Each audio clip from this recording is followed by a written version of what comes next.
Bismillahirrahmanirrahim. Assalamualaikum warahmatullahi wabarakatuh. Perkenalkan, nama saya Israita Lailiah Agustin.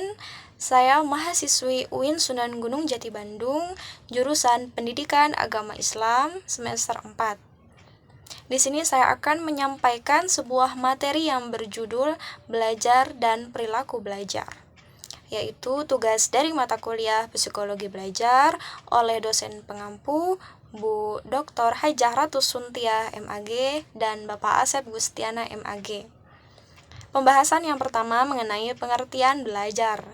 Dalam perspektif psikologis, belajar adalah suatu proses perubahan, yaitu perubahan dalam perilaku sebagai hasil dari adanya interaksi dengan lingkungannya dalam memenuhi kebutuhan hidupnya.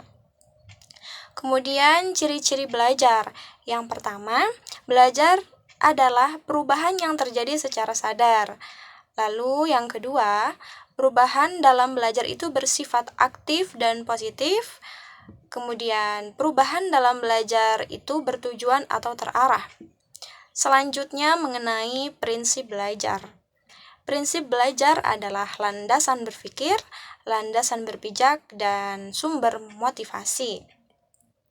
Dengan harapan tujuan pembelajaran dapat tercapai dan proses belajar antar didik dengan pendidik itu akan dinamis dan aktif.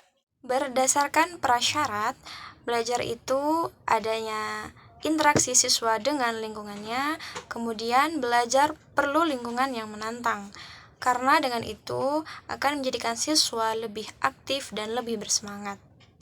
Kemudian proses belajar. Menurut Jerome S. Brunner, siswa dalam proses belajar ini menempuh 3 fase. Yang pertama, fase informasi, yaitu tahap penerimaan materi. Yang kedua, fase transformasi, yaitu tahap perubahan materi. Lalu yang terakhir, fase evaluasi, yaitu tahap penilaian materi. Yang terakhir ada wujud perilaku belajar. Yang pertama, menjadikan siswa berpikir rasional dan kritis. Kemudian yang kedua, menjadikan siswa lebih terampil. Dan yang ketiga, apresiasi, yaitu penilaian dan penghargaan terhadap diri sendiri maupun orang lain. Semangat belajar, semangat menuntut ilmu. Semoga kita dalam proses belajar yang lebih baik dalam segala hal karena Allah Subhanahu wa Ta'ala.